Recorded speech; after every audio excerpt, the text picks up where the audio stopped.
Hello to all of our listeners. Welcome back to A Feminine Touch God's Way. This episode is going to be super fun because the topic in itself is a nature that is just exciting and joyful, and that is engagement. It's a unique season that people go through on their pursuit of marriage, and Abby and I are excited to talk to you all about it. I just want to take a moment and thank you all for the comments that you have left on these episodes and the reviews you have put on our pages. That means so much to us because that's how our podcast gets out there. So if you know of a woman who is engaged right now, maybe consider sending her this episode in hopes that it will calm some of her nerves as she's preparing for that special day. All right, let's get started.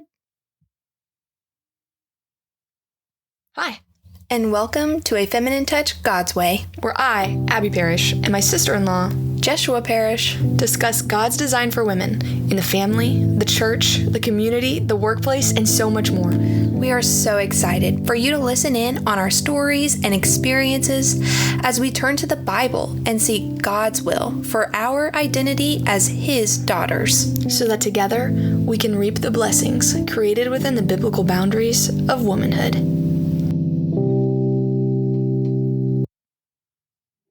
Hey, Abby. Good morning, Joshua. Good morning. I'm looking forward to this episode. I've never been engaged before, but I remember when you were engaged and I was pretty involved in that process. So I'm looking forward to kind of picking your brain and getting to encourage other young ladies who will one day be engaged or who are engaged with this information. Yeah, I was super thankful for the role that you played throughout my engagement, just functionally as like really wedding planner, but also as my friend, just being able to say, oh my gosh, I'm about to be your sister-in-law. I'm about to be a parish. This is crazy. And just how exciting that was. And I mean, still is to think about. So it's pretty cool. So I remember you being engaged as well, too. And I think one of the things that I remember from that time is the excitement. So I wanted you kind of to talk about why it's so exciting, and not just from a worldly perspective, but why we as believers have reason to be excited for being engaged, for our wedding day, and for everything that comes after it. Yeah. So I feel like the engagement season is such a unique time of life. Like you only go through it once, Lord willing. And it's that moment where the person that you've spent time getting to know and vetting, and like we've talked about this whole process of you start developing feelings for them, but you're being careful. And it's that moment where that person finally commits in a way that, you know, there's a ring involved. So there's some financial commitment there. There's emotional commitment. And he's saying, I want to be with you and I don't want to be with anyone else. And there's just something so exciting and special about that because it's like the first real tangible exclusivity that you two walk into in your relationship. And it primes you for, you know, the life that follows of that unique exclusivity between you and your future spouse.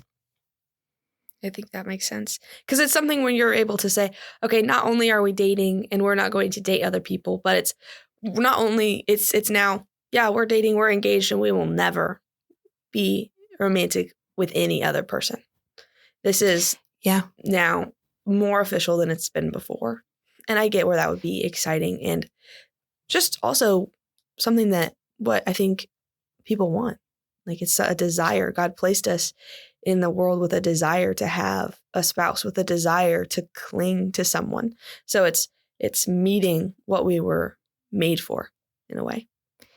Yeah. And I want to tap into what you just said, just you're not saying yes to anyone else. And like, I think that sometimes when we make this decision and we walk into marriage, not often, but sometimes I think people forget like, oh, if I say yes to this man, I am actively saying no to every other man, every other possible potential person I'm saying no to.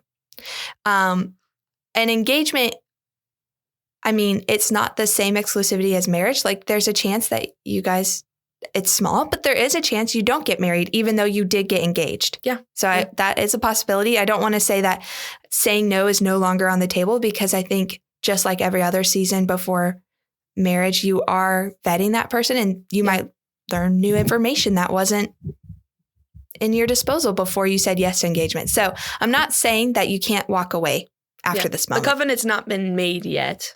You haven't entered into the covenant of marriage. So you could still, before the eyes of the Lord as well as other people, be able to walk away from that and not be in sin. Yeah. Yes. But I mean, it would be very embarrassing. So I think you should take that seriously if you say yes to engagement. Yeah. That's actually something go ahead. So like, that was something that I would tell Gabe. I'm like, I reserve the right to say no, just so you know. Like, I would say that before you're engaged. I'm like, I reserve the right to say no. And it just like kept things in perspective. Like, I'm not yours yet. Like, we're not one flesh. We haven't made it there. We are talking and planning out that season, but we're not there yet. Mm-hmm. And I remember you saying that to him most of the time jokingly, but I think it was also something that for Gabe, he's like, yeah, you're not mine yet. Dang it. I remember it kind of put fire underneath him to want to move the idea of getting married along as well. Yeah. Also, that's true. And it was, I don't know, that was a fun little bantering part of our relationship for that time. But I think it's important to also consider when you say yes to this person, and like, not to damper the excitement of saying yes, but you're also not only saying no to every other person, you're also saying no to your current status. You're saying no to being a single woman. You're saying no to being under the headship of your father. Not like in that moment, but you are actively planning. Yeah, you're choosing to leave it. That transition. Yes. And hopefully the man has talked to your father about that, so he's on board with that before you're making this decision, ideally. And I think that's definitely. I think that's healthy to consider, because I know for me, at least, there was a true mourning of the loss of that change of relationship. Oh, I'm really glad you brought that up, because I had a question about that. So I think that one thing, I don't think this. I know one thing I've seen with people who are engaged or have been engaged, because I've befriended several people who are now married or going to be married soon. And I think one thing that I see in them is that they get so excited for their wedding day or just the idea of them being married one day. It doesn't have to be around or centered around the wedding day itself, but they kind of forget that their family will miss them. And I know this isn't true for every young girl who's getting married. Not everybody has a great relationship with her family, but I encourage you, if you're engaged, to remember that you are still under your dad's headship right now. If you're not married, you don't, like Joshua said, you don't belong to your fiance. You're not his yet. And just the idea of that, I hope, sobers you and just keeps things in perspective of you still have a primary head and a primary family to do good for. You haven't transferred over yet to your new life, if you will. So whenever you don't seek the good of your family actively, I think that you are you're missing out on the good that can come from a season of being engaged, and how to kind of allow yourself to officially say goodbye and to exit well from this time that you're in right now, and to enter well with your family's blessing more so into the life you're about to go into with this new man. And I think it's just important to remember, as you're saying goodbye to a life that you grew up with and are familiar with and that you've loved, you're also, your family is doing the same thing. They're saying goodbye to you being there. I mean, you're still going to be their daughter, but not in the way that you've been before. So little stuff that you used to do, like waking up in the morning and having breakfast with your family, like that will be, by and large, it will be gone. Waking up or just living throughout the day, having chores, being obedient to your dad in the same way, like it will be gone. And I think that that's hard on a person's family if you're a close-knit family. And it's hard on the girl too, but I think oftentimes she's able to look at the wedding or the marriage that's ahead and she gets so excited, she kind of forgets about the other people in her life. Not 100% all the way, but I've seen it happen and almost every engaged person I've met. And I would just encourage the listeners, if you are engaged, to think about your family too, and how this is impacting them, and how you can invite them into what you're doing, and how you can still seek the good of your family that you're still a part of. Because you're still in training. The training wheels aren't off yet. Yeah, just soaking up that last bit of time with them, and then also realizing it's a last in a lifetime opportunity. It's not a once in a lifetime opportunity, but it's the end. It's the last time you'll get to live this way, unless there's weird exceptions, or not weird, but like special exceptions. Like, I know I'm not saying you'll never be with your family without your spouse again. Like, Joshua, you go and visit your family and Gabe's not there. So I'm not saying that it's never again, but it's never the same again. Yeah. And it's designed that way. If nothing changes, that's like equally not good, because we're called to leave our parents and cleave to our spouse. Like, there should be a breaking away and then a turning toward your spouse. So that is good and healthy, and you should be pursuing that. But again, not yet. Like, there's a lot of things you're mentally preparing for in this engagement season, but you're not activating them yet. Like, that's you're preparing for them. Yeah, you're mentally getting ready for it. And it's interesting because you're in this season of already but not yet, which I think is true when you're dating as well. Like, you're already getting to be close to this person, but you're not yet engaged to them, or you're already dating them, but you're not married to them. That happens in I said dating, but like dating or courtship process. But I think that when people get engaged, sometimes they'll put the pedal to the metal a little bit and start to throw off more restraint, if you will. So I wanted to ask you about that as well. Like, what are some boundaries after you and Gabe set in place, after you and Gabe got married? Oh my goodness. What are some boundaries after you and Gabe got engaged that you guys set in place that helped you keep your minds and the time that you spent with one another properly oriented? Like, how did you guys set boundaries so that way when you were preparing for your wedding day and when you were in your season of engagement, that you set that just helped you be more prepared for your wedding day? Yeah. So as we've shared, we've had boundaries in place throughout our relationship, but I think that, we've said this before in the series, do not wake in a love before that's time. And that's because this relationship is designed to, like, you're far apart and you're growing closer and closer and closer together. And eventually you unite in marriage, right? So in engagement, you are closer together. You have more intimate knowledge about each other. You have commitment. You have all these things. You just don't have that covenant. And that's the thing you're missing.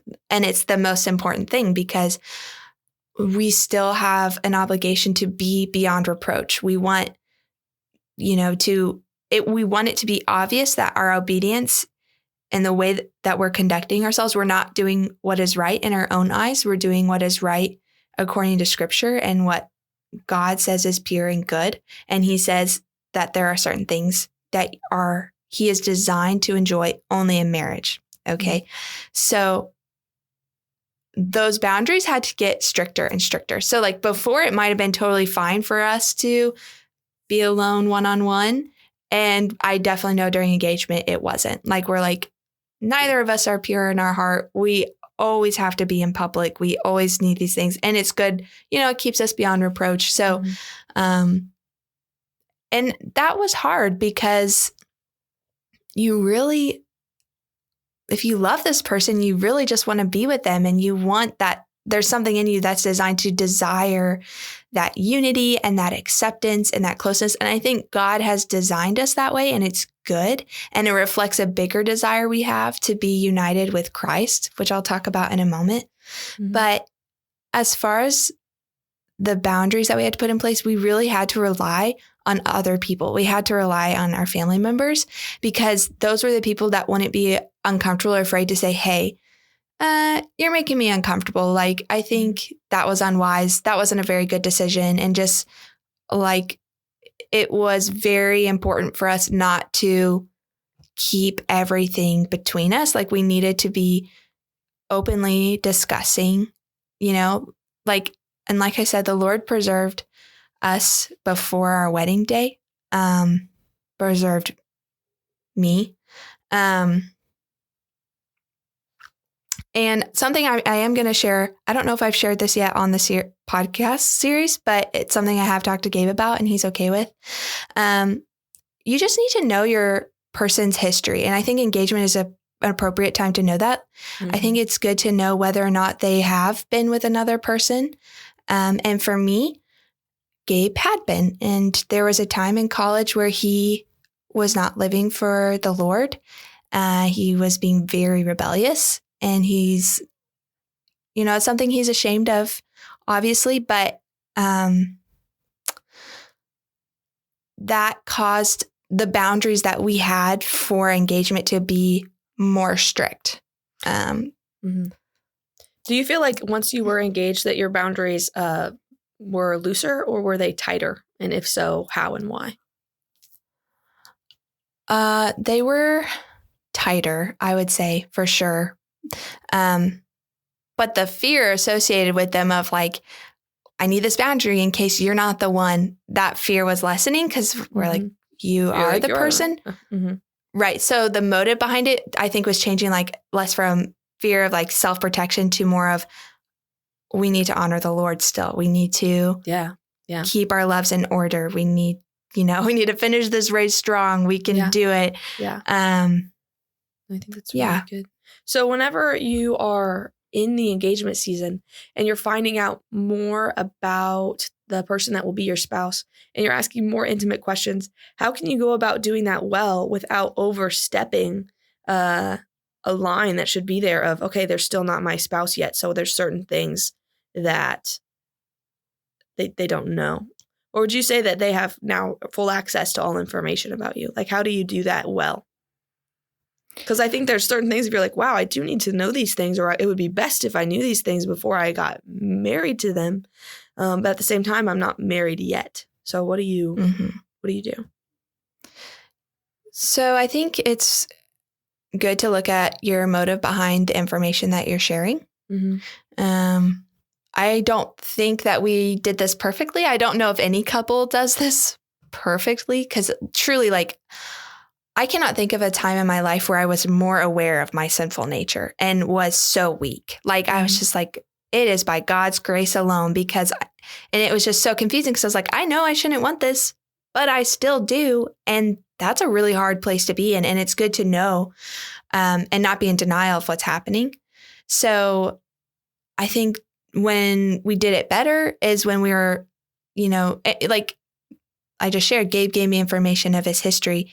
That made us more on guard and that made us more careful. But there's certain information you could share that could make it harder to stay pure and make it more difficult. And so just one thing I found helpful when I was feeling that way is I would just write it down in a letter and wait to give it to him till after we were married. Because those are the feelings and those are the emotions that are designed for marriage. And I'm still feeling them because I'm human.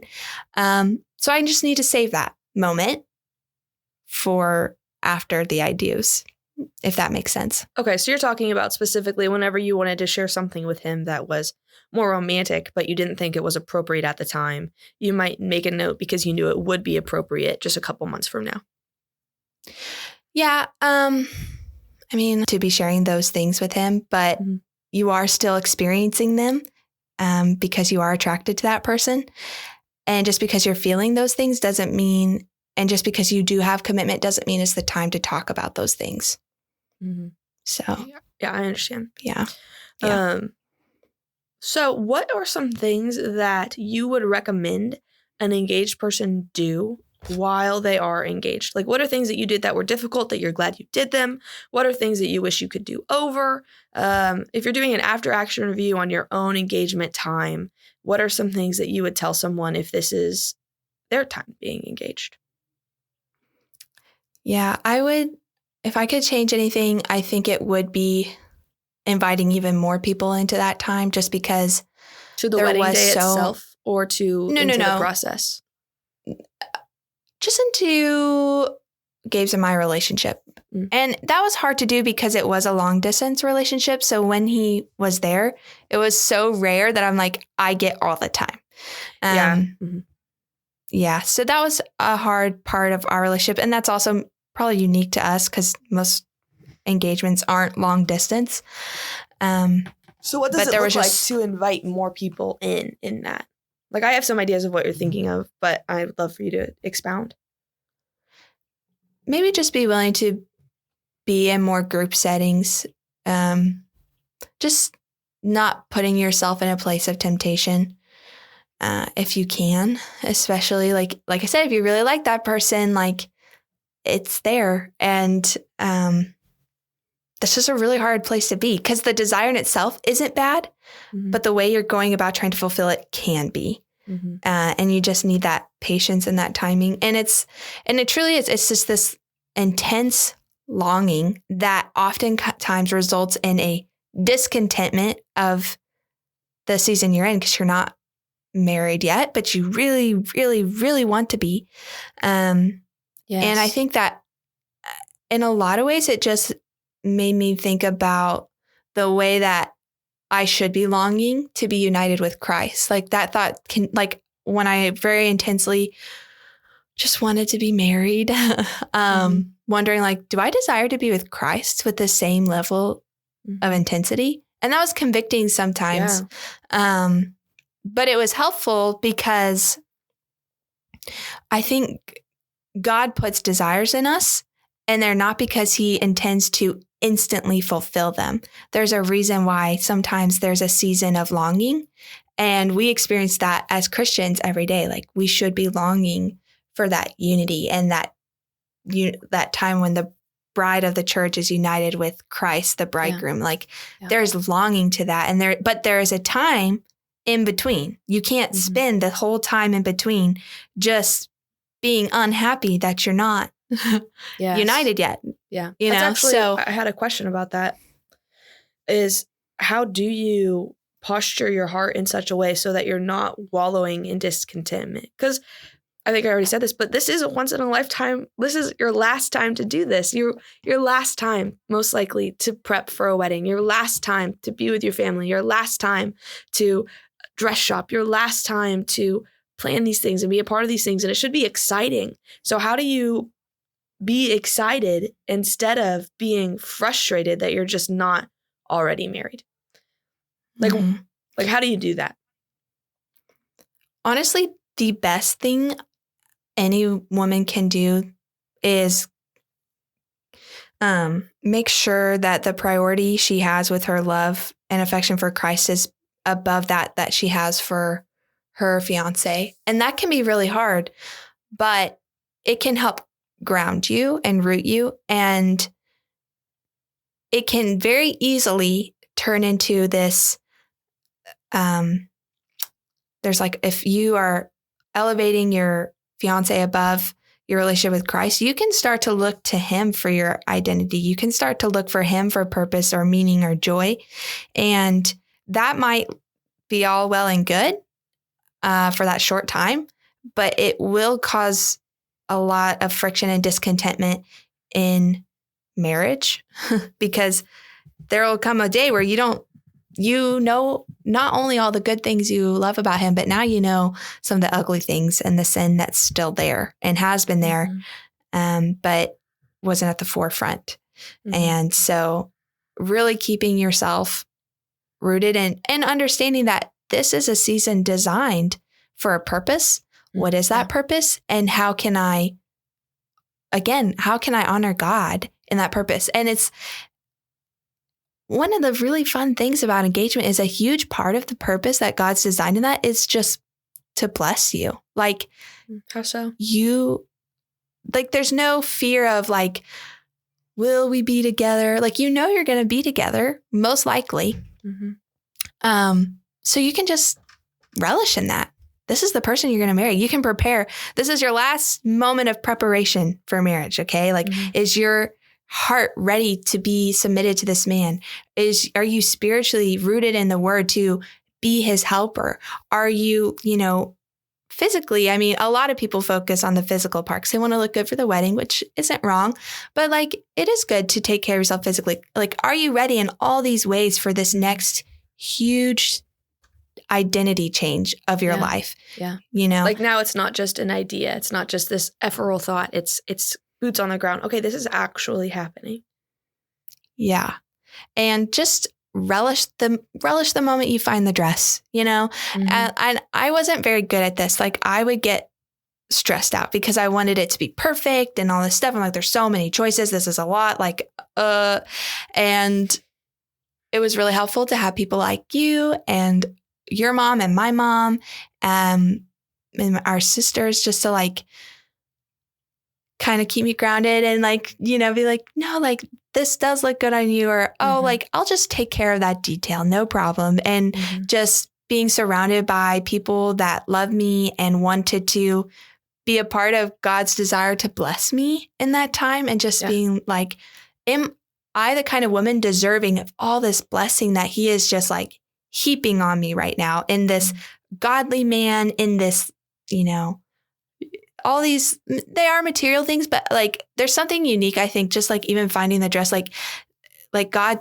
word talks about the bride adorning herself in beauty. And so in engagement, you kind of live that out. Like, you're adorning yourself in beauty, not for yourself, but you are playing a part in symbolizing something so much bigger than yourself.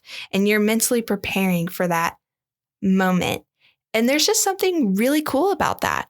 Yeah, there's symbolism there of the church being the bride of Christ, and the bride is the physical bride of you or whoever it is that's engaged, is getting to live out physically that spiritual reality. And what's one reason I love weddings is just being reminded of that fact that, oh my goodness, I'm a part of the bride of Christ.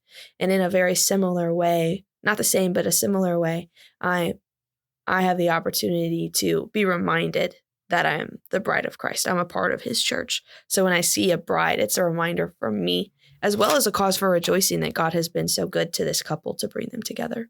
So I would agree with that. What are some things that you would say are good ideas for how to find good advice when you are in this stage of being engaged? Like, who are advisors that you had? Who are people that kept you accountable? And why was that necessary? Well, it was necessary. I'll start that because I think our enemy loves us keeping information in the dark. Like, he loves things not being brought to light. And that's the space where he gets to plant his reasoning into you. And you're never more stupid than when you're sinning. Okay. So there's a high chance that you're going to sin when you're engaged. If you don't do it in action, you're probably going to do it in thought. So you really need to try to keep things in the light as much as possible and be wise about that. Like, maybe not share every single thing with your dad. I don't know. It might be uncomfortable that way, but maybe find like somebody who you know isn't just going to say, oh yeah, no, that's totally fine, and like talk you down, but somebody who's going to tell you the hard truth and say, oh, well, maybe you should meet here next time, or hey, I can be there for the next time you guys need to plan wedding stuff, or, you know, whatever. I know you and Gabe both had accountability partners. How did you go about asking them to be your accountability partner, and what role did they play? Yeah, so I asked one of my friends from college because I thought it'd be weird to ask you because you're a sister. So there might be like mixed feelings there. And he asked his friend from college. And we both just kind of were like, hey, would you commit to keeping us accountable to this high standard? And we showed them the boundaries that we desired. I know that one thing Gabe always did when we left, or because I was usually visiting him. That was just easier, or he was visiting my family. But he would just text that person who was his housemate and just be like, hey, we're going this place. And that person knew where we were and when we would be back. Always. So there was just never like, there was a cutoff time just naturally implemented by that. Yeah. Or I would just tell my friend like, hey, like, I just want to talk to you about what I'm wrestling with right now. Yeah. And she'd be like, oh, okay. And honestly, sometimes it made her uncomfortable, but I think that it was good for both of us. I think it was good for us to both see the nature that is the flesh and the desires and just saying, I know these things are good, but I know they're not good unless they're implemented in the way God's designed. Yeah, that makes sense. And would you say that both of them succeeded in telling you hard truths? So Gabe's accountability partner for him and you for yours. Were they able to call you out, I guess, whenever you were in sin or whenever you were starting to believe things that weren't true? I think they both were willing to. I think that they were both hesitant to as well, though. And I don't know fully why that is. That was just something Gabe and I noticed. But thankfully, we had family members who were not so hesitant. So the Lord used family members. We didn't necessarily ask for their opinion, but they were like, hey, I'm going to give it. Could you talk about that a little bit? Yeah. So, I mean, one of the moments I can think of clearly was your sister Chloe just being like, you made me uncomfortable and you're making it to where I don't really want to emulate your relationship when I'm in a relationship. And I was like, Gabe and I, both oldest siblings, were like, ooh. And again, it's not like we were doing, by the world standards, we were doing nothing wrong. But it was definitely, she had a sense that what we were desiring most wasn't God honoring, even if. So, and that's a tricky thing too. And she was just like, I want it to be clear when I'm in a relationship who I serve. And I want it to be clear that I'm not married, and all these things. So that was really hard pill to swallow. And I will say, I know I didn't respond well in that moment, but luckily she had grace for me and God had grace for me. And I came around and I had to eat that humble pie, and it spurred a lot of more seriousness into the boundaries. And also one thing I want to say, praise God, is if it is at all possible, try to keep your engagement short. I just don't see the sense of having 2-year-long engagements. Like, if it's possible, don't put yourself through that. No, I actually had a question about that. So what was the length of you and Gabe's engagement? I think we got engaged in April. So May, June, July, August, September. So 6 months. Yeah. 6 months. Okay. Would you say that was ideal for you guys based on everything you had prepared ahead of time? I don't think it's valuable to say, okay, it's cookie cutter for everyone. It should always be 3 months. It should always be 6 months. It should always be a year. But what do you think is possible? What do you think is good? So I think you're right. It's different for every person. I think 6 months was good for us, but both of us would have rathered it be shorter if possible. But logistically, I don't think it was possible to plan everything in less than that amount of time. Yeah. We actually planned originally to get married a month after that date, but military stuff happened and we ended up changing the venue and changing the date. Everything changed. So we were really excited about that though, because it was 1 month less, so we had to wait. Were you going to say something else? Whenever you're in that period where you're getting to the point where you're thinking, I wish it would have been a 3-month engagement instead of a 6-month one because this is taking forever. And we've already talked about how you need to be patient in the time of this engagement and just to be excited for the things that are coming. But whenever people are getting to the point where it's getting close to the wedding day, I hear a lot of brides say jokingly, like, oh my gosh, we should just elope. I'm so done with wedding planning. I'm so done with waiting. I'm so done with not being married to this person. I'm just ready to be married. I'm ready to be a wife. I'm ready for my wedding. Who cares about the wedding? I just want this person, this boy. What advice would you have to that girl if she was telling you that, like she was being serious? Mm-hmm. She's like, man, why don't we just elope? Like, what is the value in not doing that? Because I think a lot of people, especially because our culture doesn't value weddings rightly and doesn't understand that they're a reflection of the Lord and his church, they think that a wedding really is just a big party. So how would you speak to someone who is thinking of that way? Like, the wedding's not a big deal. All that matters is me and my person. Why am I even waiting? Let's just get married now. I mean, I think first I would say I get it. Like, I totally get it. I get why you feel that way. I get why you're thinking that way. I mean, there were many times because when we were engaged, Gabe was stationed in Georgia. And so we were like, well, we could just scoot on over to Alabama and we don't need any witnesses. Like, Yeah.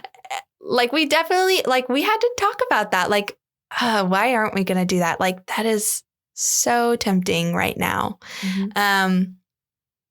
And ultimately, I think it came down to, for us, that there is such like immense possibility to bless everyone we love by doing a wedding. And like we were kind of saying earlier, like you still are under the headship of your father. Like you still have a family that loves you and wants to be a part of your life. And I think having a wedding is a great way to involve them in that process and to just strengthen those family ties for the lifetime that follows, where they're still in your life. Okay. Yeah. Like it's not like after your wedding that they're gone. Yes, exactly. And honestly, like I know people close to me who have gotten who did elope, and that's how they ended up getting married for, you know, unique circumstances. But I do think that there was a huge uphill battle to resolving those familial ties that I don't see usually in wedding ceremonies, because there's hurt feelings like, why didn't I get to be there? You're my kid. Like, how could you not want me there? And like, that's a valid hurt feeling. Like that's hard. And also I think that something that is just missing from an elopement is, I think wedding ceremonies, like we kind of already said, and we'll talk about more in the next episode, the wedding day. But wedding ceremonies are just such a cool way to play a part in symbolizing something greater than ourselves, a unity greater than ourselves. And we are actively inviting everybody there to bear witness of this union and come alongside us and, you know, fight for this marriage with us and hold us accountable to God's standard. And if there's nobody there to witness, then you're kind of like, you're missing out on more wise counselors, and you're missing out on more just accountability and people that love you. And also for us personally, because we had to move the wedding date up a month, we were so immensely blessed by the community, because it was like, for us, and it was just so sweet. It was just like, we only have this much time and we need these things. And people just stepped up and were like, what can we do? And we just felt so loved by that. And it was just so cool, like to see the community come together and love us that way and be a part of something, again, bigger than themselves, which was bigger than us. And that was just really cool. And it would be sad, I think, if this young bride who is just so excited to be married and just ready for that moment missed out on the necessary and intentional details of engagement and of a wedding day. So I think that one thing that happens is couples get a little centered on themselves, and they forget that it's, even though it is their wedding, it's not all about them. And I think that it's important to remember, like, one of the reasons you're having a wedding ceremony is because it's you're transferring headship over from your dad to your husband. And I feel like if you're eloping, you're not, that transfer of authority didn't occur in the right way. Like your dad hasn't given you away yet. You're giving yourself away in essence. So it's not something you have a right to do. And I also think in addition to that, just this idea and desire of, the ceremony doesn't matter. It should not be the main thing, but you are entering into a covenant, which is a bond between you and the Lord. And then also all of these witnesses that are saying that you're going to keep your covenant. And it is a big deal. Like it's not a light matter. And the person you marry is the decision to be married is one of the biggest decisions you'll make in your life. And by choosing to say, I don't need another person's presence, I don't need another person's advice, I just think it's a prideful stance to take whenever you don't value the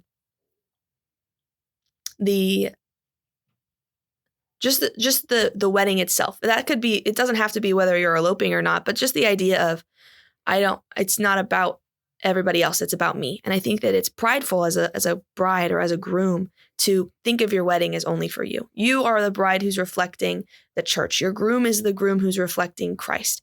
And these people who are the witnesses, they want to rejoice with you, they want to celebrate with you, and they want to hold you accountable for the vows that you're making before God and man. And I think you set yourself up for more success whenever you have a right perspective. Now, I'm not saying you need a huge blowout wedding where there's hundreds of people there, but I am saying that it's just keep in mind that your wedding day, even though it is a day that is celebrating something that you are entering into, it's not all about you. It's about much more than that. And we'll talk more about that in the next episode. We'll go into greater detail of how the purpose of a wedding day in preparation for marriage. But another detail I want to mention as far as like planning a wedding, because I know that can be stressful and that can be a big reason why eloping is so enticing during this time. Because there's a lot of stress that comes with planning a wedding. Like I genuinely feel sorry for that part of engagement. Like I'm just like, oh, you're planning a wedding. How are you doing? Like, how is that going for you right now? What can I do to help you? Yeah. Because there's not only all these big decisions that need to be made, but there's like a million little ones, like what color plates? Who are we inviting? Are we doing like seating arrangements? Are we not? Who's going to be the DJ? Are we going to date dancing? Will there be alcohol? Like the list goes on and on and on. And like the nature of the beast, you've never done it before, and nor will you ever do it again. So yeah, I think it's good at that time to lean into people who have done it. Especially people who've done it recently. Like this is a time to lean into your mom. This is a time to lean into your aunts. And this is a time, I think, also to lean into your other friends who have gotten married because they just did it. You know, so it's you lean into your mom and your aunts and even your grandma for advice of things that they did that are tried and true and it worked for them. But also for other people who are like, yeah, that's not a thing anymore. Or we did this and here's a contact of this person that we used because we just got married last year or something like that. Like there's helpful people that you can reach out to. Yeah. And you should. Like you can't do it all on your own. No. You need help. You need somebody to do the random little craft. You need another person to make the food. You need to just organize. But there are so many opportunities to learn so many important skills that are so great to have before marriage and build those skills with your future spouse, that if you forego all that, I think you really do a detriment to yourself. So like learning, what does it look like when arbitrarily your future husband is dead set on, I want this, and you don't? How do you compromise? How do you still serve each other? You know, it's just a great opportunity to learn how to be a team, how to be a unit, how to get on the same page about things that honestly, in the grand scheme of things, even though in the moment it doesn't feel this way, it doesn't matter very much. It doesn't matter very much whether you have gold or silver. It doesn't matter very much if you have sleeves on your dress or you don't, you know? Yeah. But the skill set that you learn on how to come to those decisions and how to serve one another throughout that does matter a lot, actually, and can set you up for great success in a setting where you have other people involved and can ask for wisdom. So that actually, I think, also ties into a little bit of it's good to ask other people for help. And I think it just teaches you how to be humble in that way. And then also to realize that you are entering genuinely into something bigger than yourself. Yeah. Yeah. I'm super grateful for you for all that planning because you did so much of that for me. And I trusted you. Like, I was like, this is my vision. And you're like, I got you. And I didn't worry about it anymore. I worried about the other thing. It was really cool, actually, because what wound up happening is after your after you had to move the date, the whole location changed. So it was now in like my hometown. So there was a lot you couldn't do. So I had a lot of fun planning that wedding because I know you know, but people who are listening don't know of just I planned a lot of it, but it was what you told me you wanted to do. But it wasn't out of you having a lack of desire to be engaged or involved. It was just locationally more than anything. Inability. Yeah. So, and I think you acknowledged that and then moved forward well with what you could. Yeah. So listeners, you guys should tune in next week to hear all the details of that change of date, venue, all the things. And we will be getting to introduce my husband in that episode. So we hope that you tune in. But with that, ladies, let us not grow weary of doing good. For we know that in God's timing, we will reap a harvest of good reward.